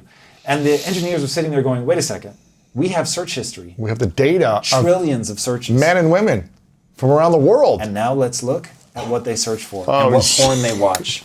Dude, it's insane. It's so revealing, dude. So this book is about... It goes through what do men and women search for? What does it tell you about them? Where does this come from? Like, it is absolutely insane. Give me the 60-second cliff notes of like a difference between men and women? Of this book. Well, so the punchline of the book is that just from an evolutionary perspective, you would expect men and women to have to respond sexually to different things because they have different agendas. Mm-hmm. So guys have two mating strategies. One to pair bond and mate with that person. And then the other is to basically, there's a funny name for it. It's a rhyming way of basically saying plant and dash. So you put your seed and then you just bail. Right. Forgetting what it's called. Oh, man. And because we have these two strategies, so guys, men have both those strategies. Men have both those strategies, but because for a guy, it's like sperm is cheap, the encounter is cheap. If the woman has to raise a child, even like the 9 months of gestation, the woman has to go through all that. Man is off scot-free. So he's always looking for those opportunities where he can just impregnate a female and then bounce. And when you think about it as a legitimate mating strategy, women also use that strategy to attract men. It's the difference between being hot and being beautiful. Hot is advertising sexual availability, whereas beauty is often sort of a more internal thing. It's about who the person is. It's the sort of totality. So somebody can be standoffish and still beautiful, but hot comes from the allure of they could be accessible. Wow. And that's fascinating. And when you think about the things that really turn women on, get ready, vampires, billionaires, pirates. It's like the number one female fantasy is Beauty and the Beast. Not literally that story, but that archetype of the sort of out of control, beastly man who is tamed by one woman and brought into a loving relationship with one woman. Why is that? Dude, think about it. You've got to get this like high status male into a monogamous relationship with you. It's like the hardest thing to do. Hardest thing to do, and it's the thing to get that high status male to not use you and then leave, but to pair bond with you. Fucking trips them out, right? So, and I love that. But here, like before we go laughing at women, guys, their porn, genitals. That's it. And now if you really want to freak yourself out, there is the number of porn that's like one guy, two girls is tiny compared to one girl and multiple men. No. Yes. Have you not heard of sperm competition? What? Yes, it's this Wait whole a minute. thing. What Dude, is this? Sexual selection. This shit is crazy. Wait a minute. So, guys like watching porn with two men? I won't say like. The data shows they watch way more of it. So with now, two guys and one girl. And do you know how they get a horse? Like if they want to make sure that a horse impregnates another horse, they'll have it be around another stud so that there's another male present. So it's like who's bigger or stronger? You ejaculate more semen if you've just watched another man have sex. If your wife has been away for something like 3 days, when she comes back, you'll ejaculate more because you don't know who she's been with. Dude, it's insane. I don't know how much you want to get into this on your show. Like, I don't know, Crazy. but it is like, we could go deeper. It gets weirder and weirder the farther you go. But human sexual selection is absolutely fascinating, and it gives these powerful insights into like how you can sort of feel more at ease, like with your own sex, and be able to talk in a way and feel understood and seen and all that. And then when it's the opposite sex, there can be like these misunderstandings and like, what the hell's going on? And the way that I explain it is, being around other men is easier, but being in a mixed group is more productive because you get heterogeneity of thought. So people are coming at it from different angles. It's way more explosive in terms of what you can get done. It's awesome. And so I always seek out like the different modes of thinking in groups because it's way more powerful. But I'd be lying if I said that it wasn't easier when I'm in just a group of guys. With all the things that you've learned from personal experience of marriage and intimate relationship, and the psychologists you've been interviewed, the books, the billion wicked thoughts. wicked thoughts, like all these things you've experienced, if it could boil down a healthy, happy relationship to 3 things that each partner needs to do and take responsibility for in order to create and cultivate a long-term, healthy, happy relationship, what would you say are those 3 things? Number 1 is the one that everybody's ready for, communication. Number 2 is you've got to, what I usually refer to as fill your heart with love, but I'll say another way, which is want them to win. You need to elevate your partner. If your partner doesn't feel better about themselves when they're around you than when they're not, you are in real trouble. And then 3rd, lots of sex. But only on the weekend for you. For me. But I make up for it, Lewis. I make up for it. The whole weekend is just sex. It's not quite crazy like that. The whole weekend but is being around other dudes and then just with your wife. 0% of that. It is entirely pair bonding. Sex is a big part of that. Touch is a big part of that. Cuddling is a big part of that. Sharing something, food, watching something together, touching while you watch it, massage, like, dude. So it doesn't have to be sex, but some type of physical touch. For sure. And sex, I do mean that one. Sex is important. Otherwise you become roommates. And bed death is like this whole thing. Bed death. Yeah, in relationships where you respect each other, you're fond of each other, but you're not having sex anymore. So sex is important. It's very important. Those are the 3 things. Those are the 3. How do you communicate when you think differently, act differently, believe differently? Well, first it's different important to backgrounds? recognize that we really do overlap far more than we're different. So the commonalities are so overwhelming that it is powerful. I mean, there's no human I feel more connected to or more understood by than my wife. But there is an ease when you're with like-minded guys. I mean, you could be with the guys and be like, oh, fuck, these guys are, I can't even stand to be around. Right. But there is like a camaraderie and stuff, which I'm sure you'll get Relaxate. from sports. Yeah. Yeah, it's just easy, right? Like, I don't have to worry about, I need to phrase this in some kind of way to be more careful about how you might feel. I can just say it, right? And if you had a problem with it, you can be like, dude, don't be a dick. And so it's like very easy. And women likewise, like they are more protective, everyone's included, like they default to that. And they don't have to deal with, the Neanderthal guys in the group. But there's so much overlap. So anyway, Lisa and I have to be thoughtful about like, oh yeah, you're right. The classic one that everyone jokes about is I'm just trying to solve your problem, but you just want to be heard, right? Yeah. So that's sort of the easiest one that people be like, oh yeah, I can totally relate to that.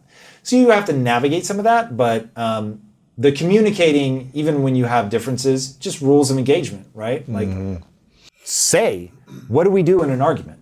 Do we step away? Do we keep going until we get to the end of this? Do we go to bed mad? Do we not go to bed mad? Right. Can you leave the house? Do you have to stay in the house? Right? Like, can we name call? Can we yell? Can we raise our voice? Like, if you Create just your say, rules. like this is how we fight. This is fair. This is not fair. Like Lisa and I, never, ever, under any circumstances, not even once, weaponize the other person's insecurities. That's powerful. Can't do it. And so that would be such a violation of trust that we just don't. Yeah, that's good. What's the thing you admire about your wife the most? Man, that's a long list. The most thing is that my wife has an unbreakable will. And there have been times where it actually annoyed me because there were times early in our marriage where I just thought, I'm just going to wear her down and just be like, don't do this or leave me alone about that or whatever. And I'll be so inhumanly consistent that she'll back off eventually. She'll just give up. And once she believes in something And dude, I need to go deeper on this because I'm going to get myself in trouble with a little generalization here. But there is a book. It's very profound, and I highly encourage every human being to read it, called The Gulag Archipelago, written by a man who was put in the Gulag, the Russian, internment camps. I'm not sure what the right way to think The of it Gulag is. what? The Gulag Archipelago. So it's basically like the groupings of the gulags.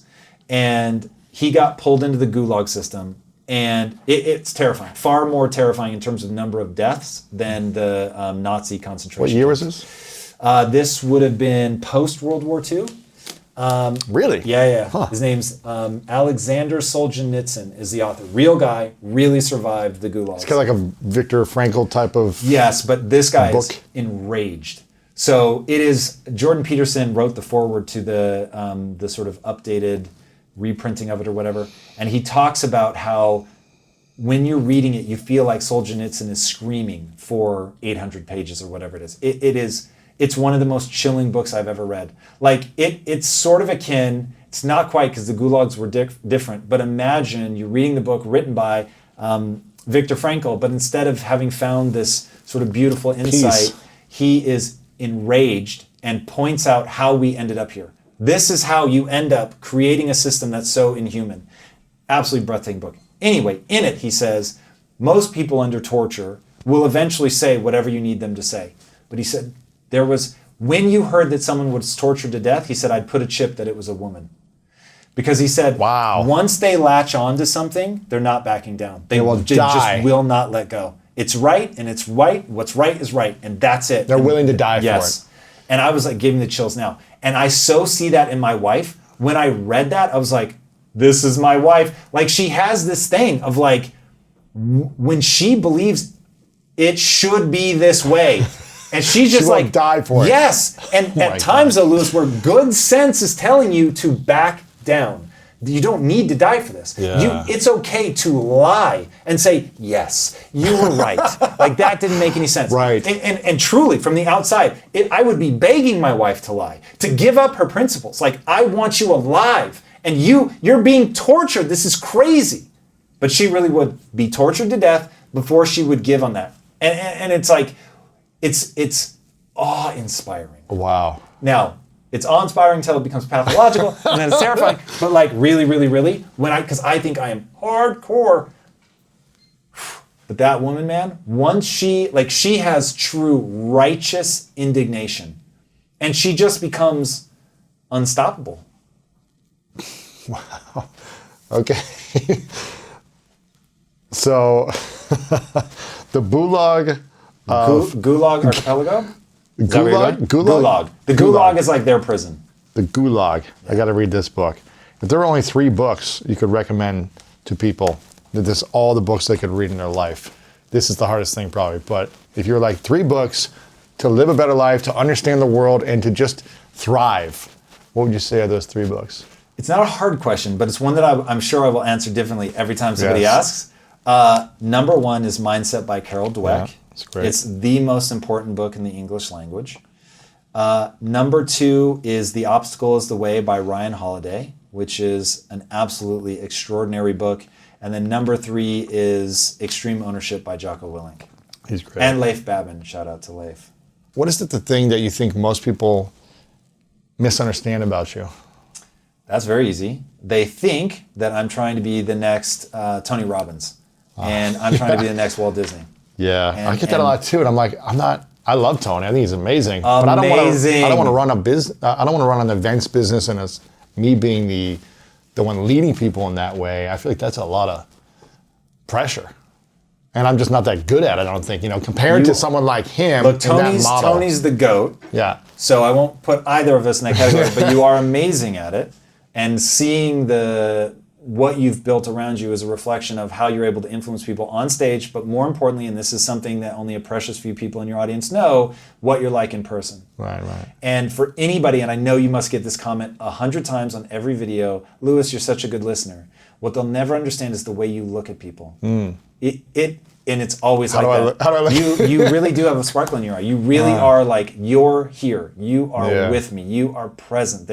There's just something about the way you look when you're listening to somebody that is awesome. Yeah. You really do feel heard and like somebody's present and all that. And so anyway, I know how that plays out in business as well. So it's like all those things that you can do will only continue to get bigger, and as long as you love it and want to do it, it's going to keep going. But I certainly get that Tony does a thing, and it's amazing, and he's still doing it, first of all, so let Tony be Tony. But yeah, it's not the game I want to play. Yeah.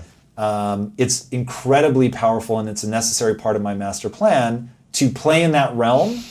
But the closest thing, and of course, I'm not trying to be a clone of Walt Disney. I really want to be Tom Bilyeu. So all the people saying, "Oh no, just be yourself." Yes. I'm just saying. But that's a model that he's built. Having a model that helps you have something to aim at.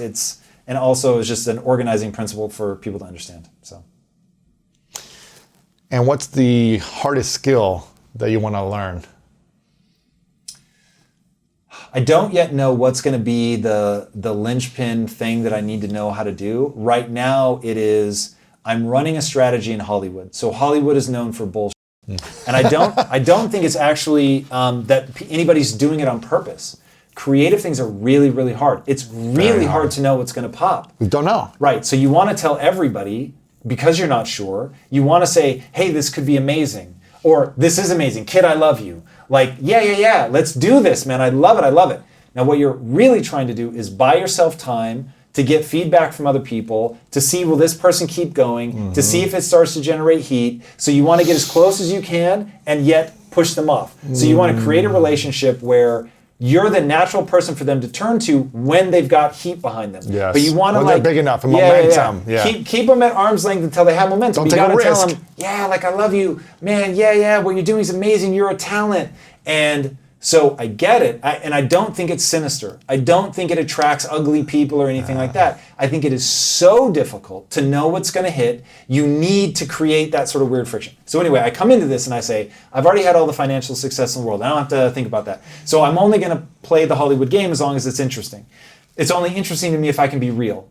So I tell people when I meet them for the first time, I'm building a reputation. And I'm building my reputation by always saying what is true. And so it may be uncomfortable because if I don't like your project, I'm going to say I don't like your project. Right. And my hope is that will be refreshing. And you will always know exactly where you stand with me. It's interesting. And dude, it's coming back around to me. I don't know that it's a winning strategy yet. I've gotten some early interesting feedback where I'll say no to an early project. So I'm like, this just doesn't line up. And then they'll come back a year later and be like, hey, I really like the way you move. And because I can get things done, which is like my ability to create momentum is sort of my secret superpower. And people will come back and be like, hey, I see what you're doing. I see how much you've accomplished in the intervening year. It's amazing. And you were really honest. And so I know I can trust you. So, but I had an agent and they just flat stopped calling because in a meeting, I was like, I'm tired of you guys saying this. You keep saying it every time we meet. Nothing happens. And I'm like, what are we doing? Yeah. Like, what? And I literally said, stop the meeting. What words do you need to hear from me to know that I'm serious and I'm ready? Because every meeting they'd be like, hey, if you like this idea, we should do it. I'm like, I'm doing it. Every meeting I have said the same thing to you. I am in, I'm ready to move, I'm ready to move now. And I said, maybe everybody else you deal with, that means let's have another meeting. It doesn't mean that with me. We don't need another meeting. Right. Let's make it happen now. Right now. What words do you need to hear from me? Oh, what did they say? They left. And they were visibly annoyed, and because I wasn't playing the game in the standard way. You weren't and playing. they never called me again. It was the absolute end of the relationship. And I was like, fine. Like, you're not the agent for me if you're gonna loop around the same thing. Like, we don't create momentum by talking, we create momentum by doing. And if this is a project that's not ready and it's 2 years off, then just say this is a project in 2 years, cool. But let's talk about the projects that are now. So I actually don't know. I may alienate a lot of people. Yeah. And Hollywood is very incestuous. So I try to be in a space where I can control my destiny, which is why I'm so obsessed with comics. Because Webtoon is the YouTube of comics, so I can publish. I don't have to get anybody's permission. I can build a following. I don't have to ask anybody. Building community is what I know how to do. So it's like that is where I can really focus and control what we're doing. But yeah, I don't know if the strategy will work or not. What do you think you need to let go of in order to get to where you want to be faster? Whether it's intrinsic or extrinsic. I don't think that there's anything holding me back.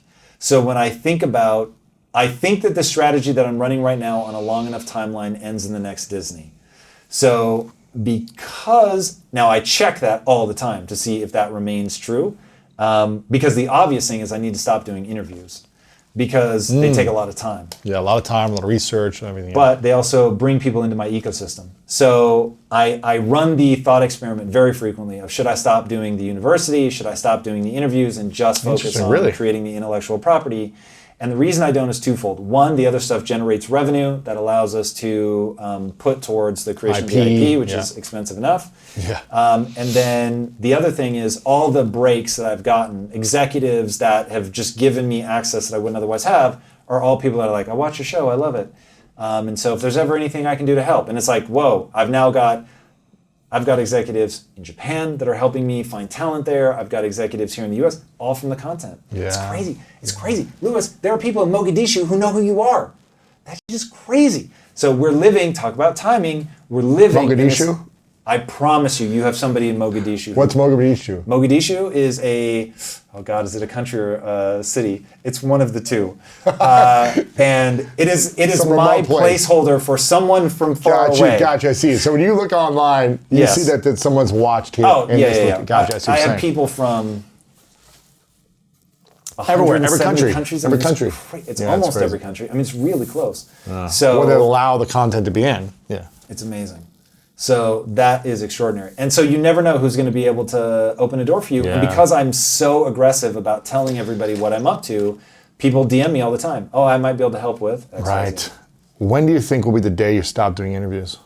When I no longer need it as a way to get people into the ecosystem, and I feel I'm having more impact through the stories. Because right now the interviews are massively impactful on myself and other people, so that it is quite joyful for me, and I do love it. Just when I think about the sort of 98% versus the 2%, and I weigh that up, and truly, I love interviewing and I love researching, but I love writing even more. Do you think in order for you to be Walt Disney-like, you'll be able to do it by you writing or by you directing the writers? Directing the writers. When I say writing, oftentimes what I mean is just editing. I'm shaping the story. I'm working with them. Gotcha. Yeah, ultimately, every time I'm actually writing a script, something is broken. It's just, I'm too slow. I'm a very, very slow writer. So it's you seeing the script, editing it, being the creative director. And I understand story structure and things like that. And also, I just have, Lewis, I have so much energy and so much willpower, and I can get people excited that I can get projects across the finish line. And that is my ultimate contribution, even more than like knowing what's a good story and when a story's ready and who's got talent and who to assign where. Even more than that, just like I love it so much, I will drag my entire team across the finish line if that's what I have to do. and then surround myself with people that I don't have to drag, right? Yeah. So it's like the ability to get a team, get them excited, and then also lead from the front and just go, and refuse to give up and do whatever it takes. And look, we've had success. 2 years ago, I told my team we're getting into comics, and they were all like, what? Even though I had already told them that when we founded the company. Right. But it's like, people get caught up in the day-to-day. I said, hey, it's time, we're officially launching. People are like, what? 10 months later, we had a comic, and now 2 years into it, we have 2 of the top 10 spots. We only have 2 projects active right now. Both of them are in the top 10 of Webtoon sci-fi. Which is like the YouTube of comics. Yeah, and they post rankings, and they do it by genre, and both of them happen to be science fiction that we've put out so far, and they were 4 and 5. That's pretty top cool. 10. Now, when they're 1 and 2, I'll be much happier. But the fact that an unknown publisher has come out of nowhere with nothing with their first 2 projects hit 4 and 5. It's pretty cool. It's pretty cool. Where can people follow the comic side of things? They can read the comics on Webtoon. So one of them is called Hexagon, one's called Neon Future. And then on Instagram, they can follow us at IT Comics. So if they go to IT Comics on Instagram, follow you there, then there'll be a link to where they can go read them on Webtoons or whatever. Absolutely. It's been powerful, man. I've got a couple final questions for you, but I want people to follow the comics. They're amazing. I love when you send me the first copies. They're unbelievable. Follow that. Follow Impact Theory. You have the YouTube show that has been crushing with content. So follow that. What are you at, 2 million now subscribers? Just under. Oh, trying to get that before the new year. Like, get that that'd be in there. nice. I don't think we're that close. Oh, gotcha, yeah. A few months away. But So make sure you follow that there. Follow you on Instagram, probably one of the most positive accounts on Instagram with some of the greatest content that I've seen with you and Lisa, doing a lot of great stuff there as well. Follow Relationships Theory. Yes. If you want to master your relationships. New YouTube show. You guys are doing amazing on that. It's its own channel now for anybody paying attention. Blowing up. It's not just content in the feed, it's its own channel, separate. It was a smart move. Yeah, it wasn't Really getting smart. the love that I thought it deserved because it's going to attract a different audience. But I think our content there is fire. It's really good. It's 2 decades of us like making every mistake you can make and like really finding good. our way through it. Is that weekly? You do it once a week? Multiple times a week, yeah. That's pretty cool. So check that out. How else can we support you? Man, that's it. If you've got somebody that's into comics, please send them to Webtoon. Like, that's my big thing.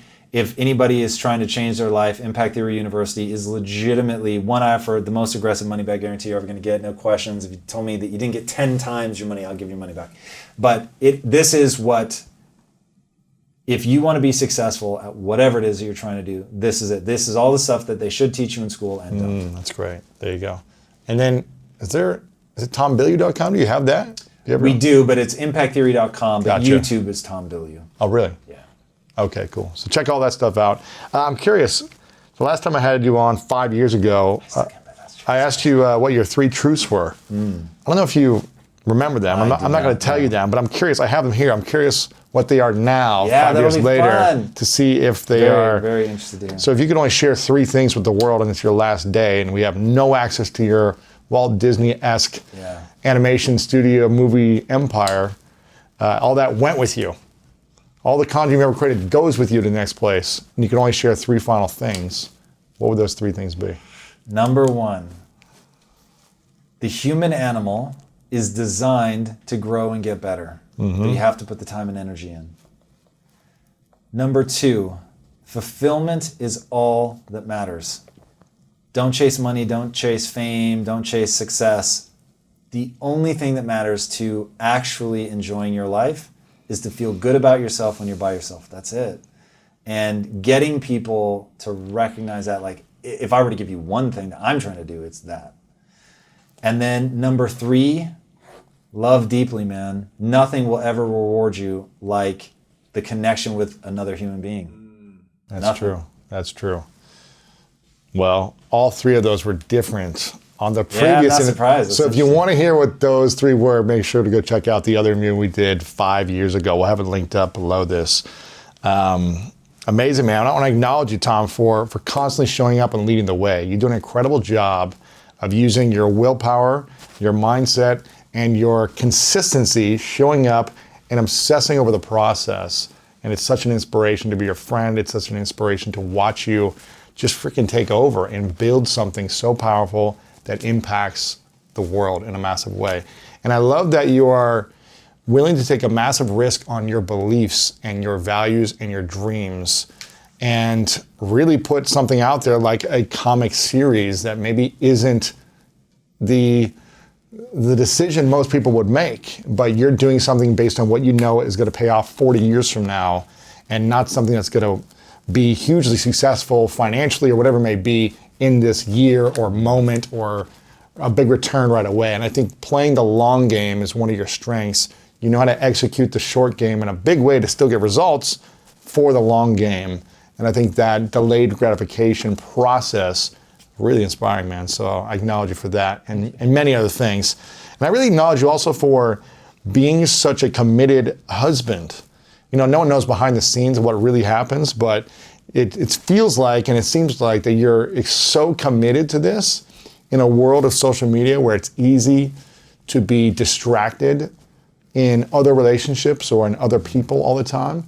To constantly make that your number 1, I think is really, that's the thing I think I'm most inspired by. So I'm proud of you for leading the way when so many people are lost in that direction. Final question for you, man. What's your definition of greatness? We'll see if this is the same as well. To me, greatness is leaving it all out on the field. Like, you can't guarantee results, but you can guarantee, like, did you really play to win? And this is something that I am heartbroken for other people if they're not playing to win. And the only reason to not play to win is if you don't think you can win and you value yourself for winning. So my thing is, maybe I can't win. I think the odds are actually against me building the next Disney. But it's such a fun game to play because I only value myself for the sincere pursuit. So greatness to me is not about achieving something, it's about playing all out, sincerely pursuing it. My man, Tom Bilyeu, thanks man, appreciate Thanks it. for having me. Amazing, man. If you're looking for more greatness in your life, make sure to check out this video right here. And also check out our free PDF, The 3 Secrets to Unlock the Power of Your Mind to help you change your life. Download it right here. I hate conflict. And I find it very stressful. But conflict delayed is conflict multiplied.